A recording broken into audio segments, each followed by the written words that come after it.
Game Club, episode 15. All right.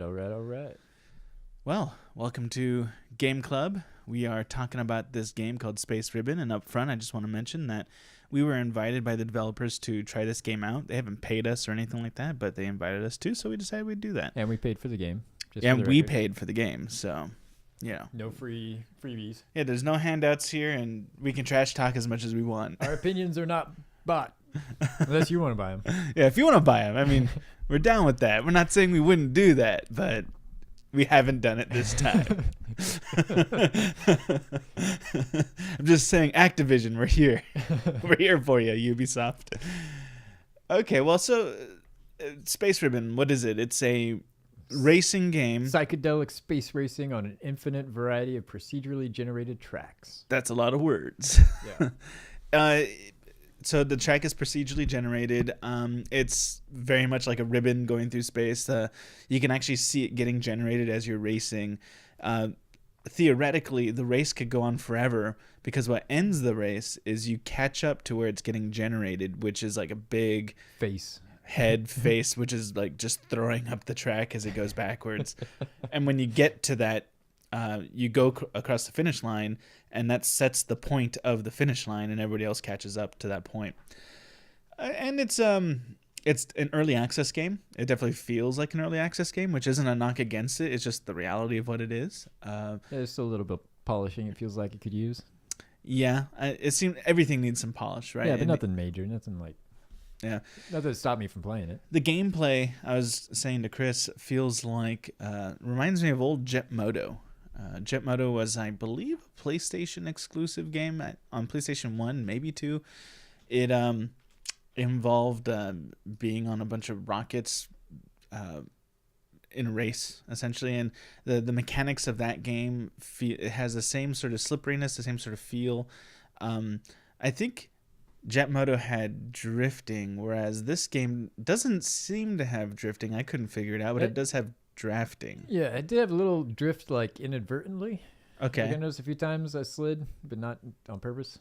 It wasn't a very controllable slide. It's Yeah. not like some kart racers where drifting is the mechanic for really getting ahead, right? Right. But there is drafting. So for those who may not know the difference, drifting is when you sort of go into an uncontrolled but controlled slide where your back wheels start to catch up a bit to your front wheels, and that's how you go around a corner. You both make the corner quicker that way, and also in most kart games, it gives you some kind of boost or speed.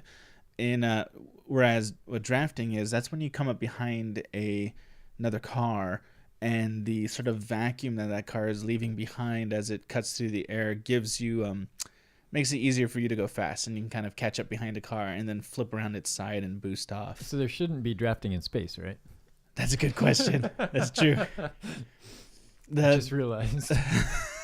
The space physics are a little funny too. There's, you were saying that at one point I really messed up. I went way off the track, went flying off into space. And you made a comment, I should have tried to do what you do in Mario Kart when you're on the Rainbow Road, which is if you have some track beneath you, you fall to it. But that raised the problem, or not the problem, but the point that there's not that sort of gravity in this game. Essentially, if you're not on the track, you're flying. You're all over the place. Yes, but it does kind of seem to direct you back to the track. Yeah. Because I flew off one time, and I was like in last place, and I came back in 6th. Yeah. So, or one time sometimes you get lucky. Somehow I got so far behind that as the game generates the front of the track, it seems to cut off the back of the track. Oh, yeah. And I got too far behind, and the track went on without me, and I was just lost into space for about a whole minute. And then somehow the game sent me tumbling towards some other part of the map. It must have been some kind of feature programmed in there to get somebody back into the game. The items are a little bare at this point. As far as I can tell, there's the shield. There's the thing that makes you a ghost, so you can drive right through other cars. I think it might also make you impervious to the other item, which is missiles or bombs. Yeah. Do I have that right? That being a ghost makes you impervious? I would assume so. I didn't try and missile you when you were ghosting. So yeah, and it didn't seem to affect me. And that's it, right? Those are the only those are the items ones I saw so far. Yeah, and there's unlockable vehicles, but we haven't unlocked any yet. That doesn't seem I'm not sure what the barrier to entry to unlocking a vehicle Well, is. you got to win races, and we're not very good at winning. So Yeah, we're kind of sucking at that. it's really challenging, like the racetrack, the way it curves and everything. Yeah, the racetrack is the whole ribbon aspect is really unique. They're gonna have to add to it though, because I found myself getting bored pretty quick. That there wasn't that even though there's a lot of variety to what you're seeing outside of the track, and there's the track itself is wobbling around and folding and twisting quite a bit.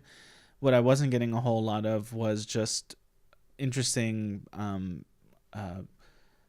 what's like hurdles and like holes in the tracks or jumps. There's none of that kind of thing, right? Yeah, some jumps would have been cool. Yeah, some jumps would have been nice. Just more maybe places where the track breaks and you have to like hit a jump right. More just things to kind of get in your way. It's just that at this point, the way it's designed, it doesn't go. It's not going to keep my attention a long time. If it wants to keep my attention, there's got to be more stuff in there that's just different and random. The way Mario Kart does it, right? Mario Kart has just lots of random stuff. And the reason I make the comparison to Mario Kart as opposed to like, let's say, Gran Turismo, for those who haven't played it, is this is much more of an arcadey game. Yeah. And it's really loose arcadey. It's much more. I mean, honestly, Well, even though it doesn't have the visual aesthetic of a kart racer, it's definitely got the handling of a kart racer. And I saw it described as a party racer. A party racer. Yeah, because I noticed, like, when I was playing this game by myself, I was like, oh, yeah, this is cool. And then when we were playing together and trying to, like, shoot each other and stuff, Yeah. it's a whole lot more fun. Yeah. And I always felt like that about Mario Kart, right? Like, when you play by yourself, you're like, oh, that's pretty fun. Yeah. But then when you really get friends together and you're kind of screwing with each other's plans, that's when the fun comes in. Yeah. You got any thoughts about this, Chris? I enjoyed it, and like I said, it's definitely better in multiplayer, and I like that they have local split screen. Yeah. That's always nice. Yeah, that's kind of feels like it's been going the way of the dodo. Yeah, it looks like it could go to 4-player split screen. Yeah. Which, Yeah. of course, you're going to want a really large monitor or like a connected TV for that. Yeah. Yeah. Oh yeah. By the way, you can use it supports an Xbox controller, probably other kinds of controllers too. We use an Xbox controller, Xbox One, so it's got the controller support there, And it has VR support, and this definitely seems like the kind of game that would be a lot of fun in VR.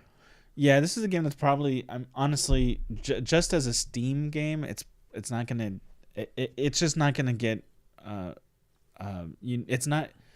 There's not enough there for it to kind of get ahead of the pack and get noticed widely. But as a VR game, I think the VR experience right now is very limited, and I think that there's very few actual games on VR, just sort of experiences. Yeah, and things that really take advantage of the look Right. and the immersiveness. Right. So I think this game has a much better chance and is probably much more appealing in the VR space where there's a dirge of or a drought, excuse me. I always say dirge, I mean drought. There's a drought of actual games as opposed to just experiences. Well, some of the graphics are really cool in the background. Yeah. Like the planets flying around and stuff. Yeah. And I imagine all that kind of stuff would be much more impressive in VR. Yeah. I also wish it would double down on the humor a bit more. I mean, there's a taste of humor in there. You know, a panda spitting out or vomiting a racetrack isn't funny enough for you. exactly. But I wish there's more of that maybe in the track or A little around. more ridiculousness. Yeah, I think that's where this game could develop personality, right? As opposed to just being a racer with racing mechanics, but actually develop its own personality. I think it's definitely in the humor it could do that. And that so. Any other comments, Chris? No, let's get to our Okay, so buy or don't buy. yeah, so the way we usually vote is we either tell people we don't suggest you buy, or we say wait for a sale and buy it, or buy it full price, or go the extra mile. And in this case, they are selling the soundtrack with the game, so there is an opportunity to go the extra mile. And the game is $9.99 right now. Yeah, it's $9.99. So I'll go ahead and start. I usually make you have to go first, Chris, but I'll go ahead and start. I would say that if you're looking to spend your $10 on a full-fledged $10 game, this isn't the time to buy that game. This game is definitely an early access game. And so if if $10 is worth to you getting involved with the game still in development and giving feedback and being part of its growth and sort of helping to lead it to whatever its final product will be, then I imagine $10 is probably worth it to you. But if you're looking for that like fully like that fully made game experience, this game's got some time still before it gets to that. What would you say, Chris? Yeah, I think that's a pretty fair assessment. There were a few little things like menu buttons weren't always working right, Yeah. and I mean minor things like that. But like I said, nothing that kept me from playing it. And Yeah. if you like kart style arcade racers and you like messing with your friends and trying to shoot each other while you're driving down a crazy racetrack, then it's worth $10 for sure. Since we're talking about an early access game and they're probably looking for criticism and suggestions on things to add, I'll start. But Chris, get ready. All right, I'll start thinking. What's one thing that you'd have them add next week if you could? And here's my thing. I want there to be kind of a heftier feeling to smacking against other cars and the side of the track. It's more damage feel. Yeah, I want there to be in the sound design and in the visual design, like just you feel the hit more, right?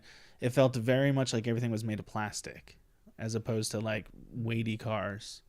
And I'd like to see a bit more just heft to smacking around against things.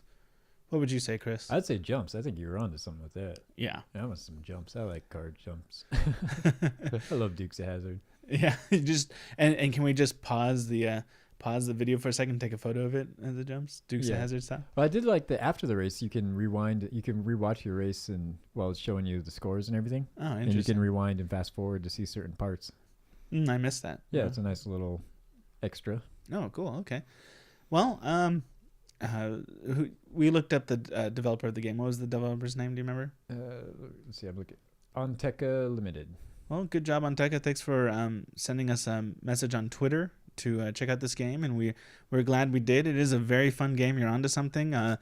Early access, like I said, so there's quite a bit of time before it's going to be whatever its final form is. But I look forward to playing that final form and seeing where it went. And if you enjoyed this video, anybody, please like, subscribe, and share. Find our information down in the description with Twitter handles and if Facebook. You do grab and all that. the early access, there are 2 DLC packs already. Wow. Firebird, Panther and Firebird jet cars.